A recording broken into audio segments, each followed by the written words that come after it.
Hello ladies and gents, I'm making this video from the car. I've just left your premises 10 minutes ago, and after speaking to John, he said you'll all be logging in to see this this afternoon, just after lunch.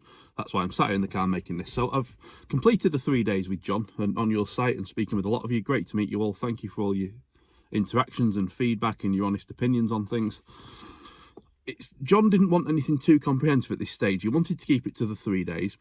Because of his other commitments, he's going to be out of the country for 3 weeks. And what he's asked me to do is come back in January to spend maybe a week or two going through some more in-depth things. But these are the findings I've found.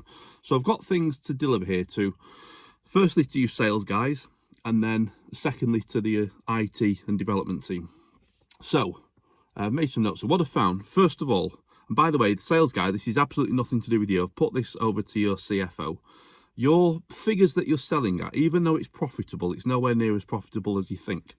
This figure that you think, where it costs you 13 pence per unit per month to deliver the service, I'm not going to go in what it is because this video is public, and I very much doubt any of your competitors are going to see it. But in case they do, I'm not going to go into detail as to what it is.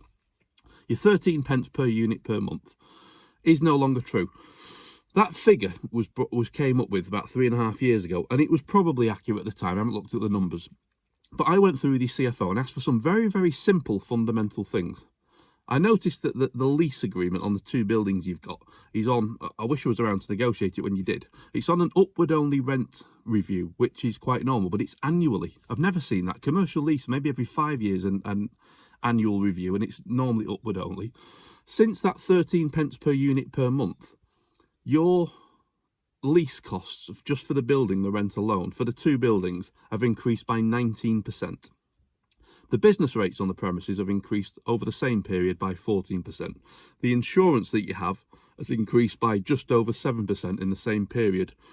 That's just a few of the basic fixed costs. We've not even looked at some of the variables and some of the other smaller costs. 13 pence per unit per month is not true at all. We haven't, because I've not got access to all the details, we haven't looked at all the figures, but it's probably about 25% above that. You're still profitable what you do. So it means though that you can't keep selling at the prices you do.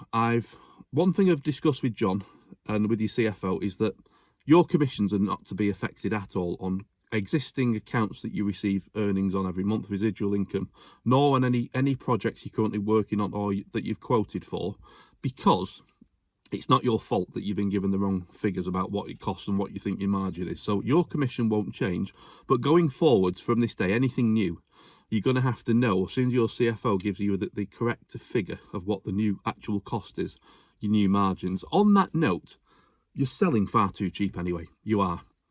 You've got actually a really good offering. Your biggest competitor, I know they're a lot bigger than you, but it's the only public company in your sector, so you'll know about them, the only PLC.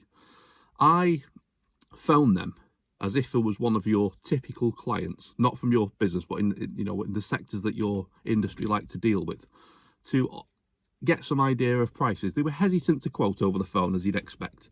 But what I found is that their starting point was about 19 to 20% higher than what your average sales figures are. And they're a public company, they're doing really well. The reason they floated a few years ago is because they're doing so well. You're massively underselling. There's a huge increase in both your company's revenue and earnings, but your personal earnings. You've got residual lifetime income. You're very fortunate to have that on your customer base. Why the hell are you selling it so cheap? This is not an industry that's a race to the bottom. It doesn't need to be. It is based on just selling your core service that the business has done for years, but there's so much more you can do about that. Ignore your offshore prices you think you're getting beaten by. They're irrelevant. You know all the reasons why customers, for the security and things, and the whole nature of why they buy the service from you. Offshore doesn't matter. Forget that. I don't care if they're quoting half what you do. It's irrelevant. And your customers know that, and you know that. For your IT department, for your techie guys, right? I know there's only 2 of you there actually. So you two, it's Simon and Bill, isn't it? I've met you both. Good to meet you both. So I am not a techie. I'm not an IT expert, know very little about it, but I've taken this external view of where I think things could be improved. Now, you guys know your stuff. You guys are real experts, right? Hats off to you.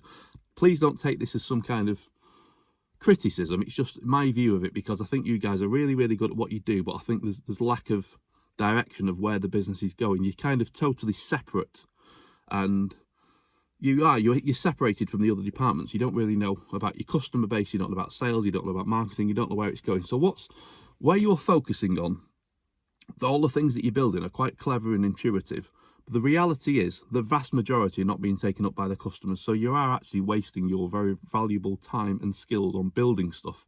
You're effectively building solutions to problems that don't really exist. And there's no point in building something then, because the problem doesn't exist, rather than dropping the thing, then try and invent the problem. It doesn't work. You're just wasting more time throwing good money after bad. A few things that I really think, I've only spent the 3 days in total, and most of it was around revenue and sales, but a few things that I really think you need to work on. Your customers are definitely more interested in or going down the route of digitization with secure, searchable, integrated solutions than the history of what the business has done over the last sort of 17 years. The old way is going out and is not much use. You need to focus on secure, searchable and integrated solutions. I think, I'm certainly no AI expert neither, but there are some benefits of AI that will work here that you guys will know, Simon and Bill, a lot better than I or anyone else in the business.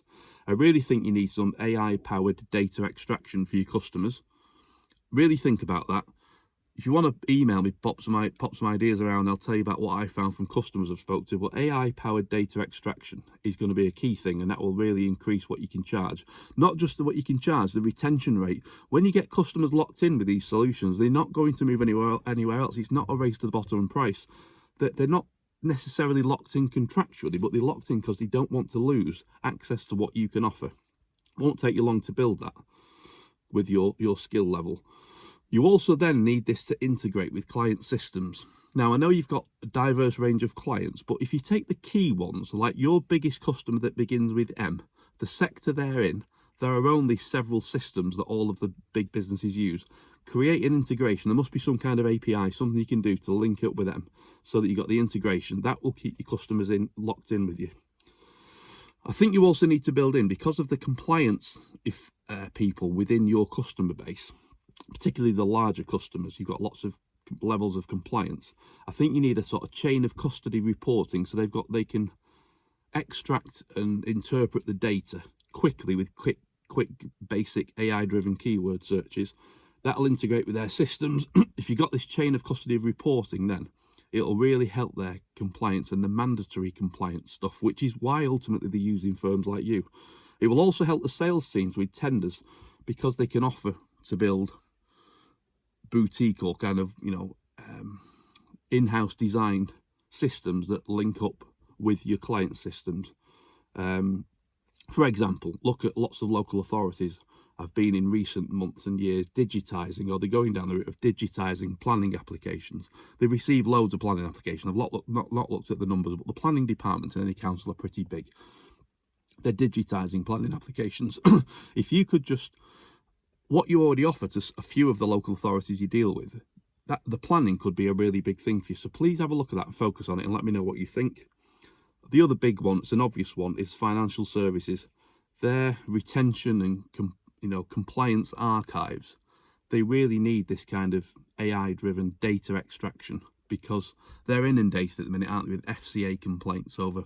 It seems that any business that's ever lent money to any person in any capacity, it's almost become, it was such a crime that they actually made any money on lending the money. Like now everyone wants refunds, and there's all kinds of ambulance chasing lawyers going after these financial firms, whatever it is, whether it was car loans or whatever.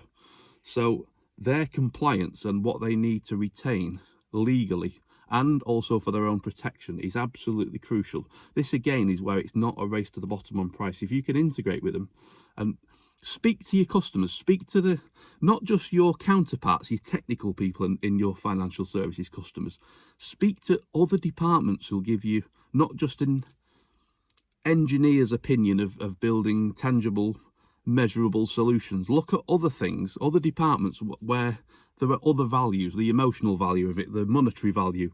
So we can discuss that further, but I'll be back in January. The other thing I've got to say, I mentioned your biggest customer beginning with M, and this is for everybody. I know your revenues are increasing and your profitability is up slightly. That is only thanks to that big customer beginning with M.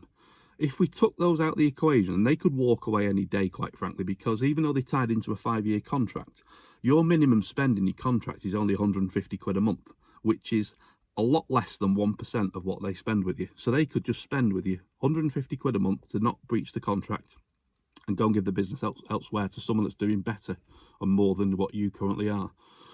Without that biggest customer you've got, your revenues for the last 4 years have been continual decline of between 8 and 13%. 8% being the best year, that's a decline, and 13% being the worst, which was 2023. You really, really need to up your prices and up your game in terms of your offering, because I said to John, I was joking with him, that new nice lovely Land Rover V8 Defender that he's just got on a lease, your business won't exist by the time he's finished paying for that lease, quite frankly. You've got a loads to offer. You've got some really great people, you've got a lot of history and heritage in the business. You've got some great customers, but there's some things that need radical improvement. You've all got my email address. Feel free to reach out with anything. I'm not an expert in your industry or your sector. I've just taken a very brief overview. This is just 3 days coming in, knowing nothing about it before. But please, at least take note of these things. If you disagree with them, fine. Speak to John, speak to your CFO. But there's some things here. You're not in a race to the bottom on price, and you need to up your offering, because your customers, big and small, are going to go elsewhere otherwise. And yeah, just stop being, I can't emphasize enough, stop being in the race to the bottom on the price. Your 13 pence per unit per month has not been correct for the last 3 years. You're making less money than you think. You've got an opportunity for the company and yourselves to make a lot more money by selling properly, upselling things, and having all the extra things that I'd really like your sort of user experience IT team, that, well, Simon and Bill, to work on. Thanks for listening to this, and we'll keep in touch, and I'll hopefully see you all in January. All the best.